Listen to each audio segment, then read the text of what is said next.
नमस्कार। India debate में आप सबका स्वागत है। मैं हूं आशुतोष पाठक।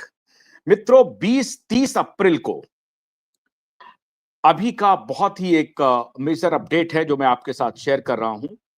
30 अप्रैल को मैटर नंबर 52 52 52 नंबर पे सुनवाई मुकर्रर हो गई है। केस बोर्ड पे आ गया है। दिशा सतीश साल्यान की जो याचिका है उसकी सुनवाई 30 अप्रैल को 52 नंबर मैटर जो है उस पे बोर्ड पे लग चुका है। अब इसमें एक बात महत्वपूर्ण है कि जो इतना महत्वपूर्ण केस है जिसमें फौरन से पेशतर सुनवाई होनी है, उसको भी 52वें नंबर पर रखा गया है। एक तो इतना डिले हो रहा है, उसके बाद भी 52वें नंबर पर रखा गया है। लेकिन अब तू डाल डाल हम पात पात, फिर भी अदालत ने यह श्योर किया है कि ये जो सुनवाई होनी है वो जस्टिस सारंग कोतवाल जी की अदालत में, और उनके साथ जस्टिस मडोक भी हैं। वो दो लोगों की जो बेंच है, दो जजों की जो बेंच है, उसमें यह सुनवाई होनी है 30 अप्रैल को। 52 नंबर पे मैटर लग चुका है।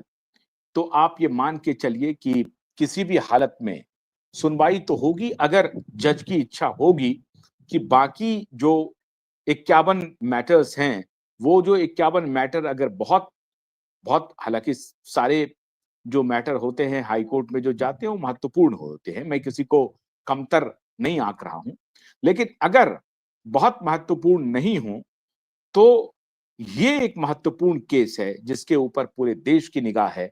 और जैसा कि मैंने बताया आपको कि इसमें इतने बड़े बड़े षड्यंत्रकारी काम कर रहे हैं जो उनकी इच्छा है कि ये किसी तरीके से डिले होता रहे, चलता रहे, ये मुकदमा चले, उसमें फंस जाए किसी भी तरीके से, डेट पर डेट, तारीख पर तारीख हो जाओ और साक्ष्य को मिटा दिया जाए। लेकिन इस बार तो इसमें इस ऐसी साक्ष्य हाथ लगी है जिस साक्ष्य को कोई मिटा नहीं सकता। इसलिए कितने दिन तक ये सुनवाई टालेंगे? अभी तो 52 नंबर पर इन्होंने सुनवाई को रखी है, लेकिन ये सुनवाई कितने दिन तक टालेंगे? टालने से कुछ टलने वाला नहीं है। एक तो ये बात है। दूसरी महत्वपूर्ण बात कि 30 अप्रैल को मुंबई को नया पुलिस कमिश्नर मिल जाएगा, मतलब 1 मई से 30 अप्रैल तक जो अभी जो वर्तमान पुलिस कमिश्नर हैं फनसलकर, विवेक फनसलकर जो अभी वर्तमान पुलिस कमिश्नर हैं, ये जुलाई 2022 में, मेरे ख्याल से 22 या 23 जुलाई को सरकार गई थी, मुझे अगर पूरी तरह से याद हो, मैं अगर याद कर रहा हूं, मुझे लगता है 22 या 23 जुलाई को इनकी सरकार गिरी थी। और 22-23 जुलाई के पहले ये जो विवेक फनसलकर है, इनका अपॉइंटमेंट हुआ था। तो जिन्होंने इनको अपॉइंट किया मुंबई के पुलिस कमिश्नर के रूप में, अब उनके प्रति ये कुछ अपना आभार प्रकट कर रहे हैं, जो दिशा के पिता की याचिका को अभी तक एफआईआर में नहीं दर्ज किया। लेकिन इस बात को कि ये पुलिस कमिश्नर कितना कितना अविवेकी है, ये विवेक इनका मर गया है, इनको विवेक से कोई लेना देना नहीं है इस पुलिस कमिश्नर का, और ये कंप्लीट अविवेकी है। इनका नाम अविवेकी होना चाहिए, विवेक फनसलकर जी का। तो विवेक जी अपना फन भी नहीं उठा पा रहे हैं, फनसलकर जी अगर इनका नाम है तो ये फनसलकर जी अपने ना तो अपने पुलिस का फन उठाया इन्होंने, और अपने नाम के विपरीत इन्होंने अविवेक का परिचय दिया।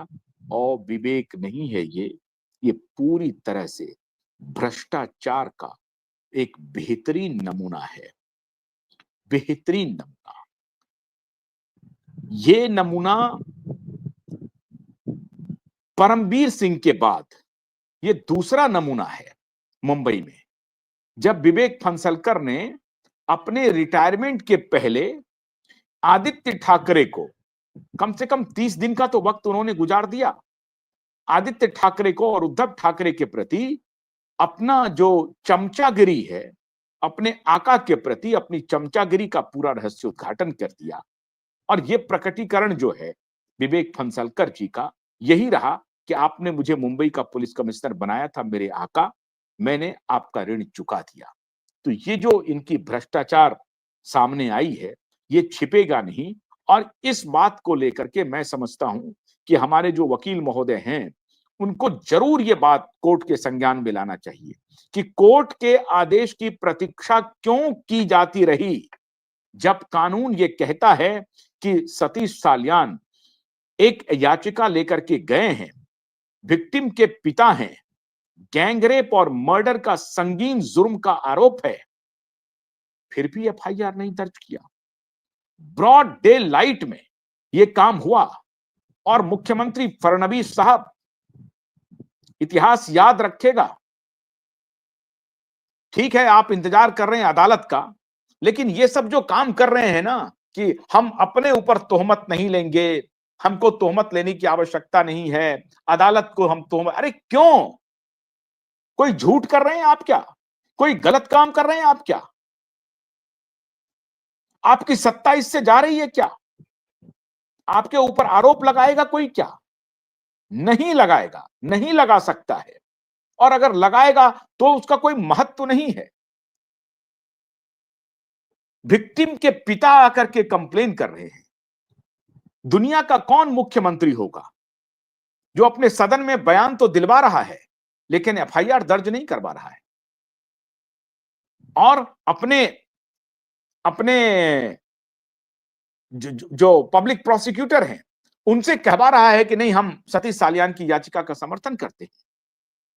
अरे रणनीति की भी कोई हद होती है, कुछ चीजें स्पष्ट होनी चाहिए, जनता के बीच में संदेश जाना चाहिए। इतना तिकड़म मत करिए, ये तिकड़मी दिमाग से समाज चलता नहीं है। ये तिकड़म कर रहे हैं आप फडणवीस साहब, आप ये तिकड़म कर रहे हैं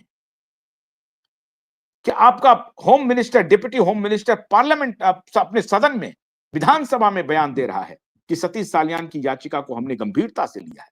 गंभीरता से लिया है तो आप होम मिनिस्टर हैं, आप आदेश देते कि एफआईआर रजिस्टर कीजिए, एफआईआर रजिस्टर कीजिए, जो कानून कहता है उसका पालन कीजिए। क्यों आपने नहीं कहा? रणनीति बनाने लगे कि आदित्य ठाकरे से डर गए, उद्धव ठाकरे से डर गए, वो दो कौड़ी के बाप बेटे से डर गया फडणवीस, जो इतना ब्रूट मेजॉरिटी लेकर के आया है। इतना ब्रूट मेजॉरिटी आज तक इतिहास में नहीं हुआ। इस मेजॉरिटी के साथ आने वाला मुख्यमंत्री भी दो कौड़ी के नेता से डर गए हैं, उनको डर लगने लगा है। और फिर आप फडणवीस भी हैं, फिर पेशवाई भी चलती है आपकी। मैं हैरान हूं, ये किस प्रकार की पेशवाई है? थोड़ी तो इज्जत रखते अपने पेशवा का और दंडात्मक कार्रवाई करते, उस कमिश्नर के खिलाफ करते जो कमिश्नर एफआईआर दर्ज करने से कतरा रहा और 1 महीने तक इस केस को अटकाया भटकाया। और इस 1 महीने का नतीजा यह हुआ कि सीबीआई ने क्लोजर रिपोर्ट फाइल कर दी और उधर रिया चक्रवर्ती फरार हो गई। अब आप रिया चक्रवर्ती को नहीं ढूंढ पाएंगे, नोटिस देते रहिए। कहां है रिया चक्रवर्ती पता ही नहीं चलेगा। यूएस में है, यूरोप में है, थाईलैंड में है, श्रीलंका में है, ढूंढते रहिए आप रिया चक्रवर्ती को। और अपने पूरे परिवार के साथ वो निकल चुके हैं। मीडिया में छोटी छोटी खबरें कहीं छिटपुट आई, रिया चक्रवर्ती पूरे परिवार के साथ छुट्टी मनाने के लिए गए और वापस नहीं आएंगे। आएंगे भी तो जाने के लिए आएंगे, ये ध्यान रख लीजिए। तो माननीय मुख्यमंत्री जी, मेरा सवाल आज आपसे है कि अदालत में यह सवाल उठेगा, अदालत में यह सवाल उठेगा कि क्यों नहीं विवेक फंसलकर ने ये एफआईआर रजिस्टर किया। किसने कहा उसे रजिस्टर करने के लिए, रजिस्टर नहीं करने के लिए? और मैटर देखिए 52 नंबर पे है। देवेंद्र उपाध्याय 12 नंबर पर भी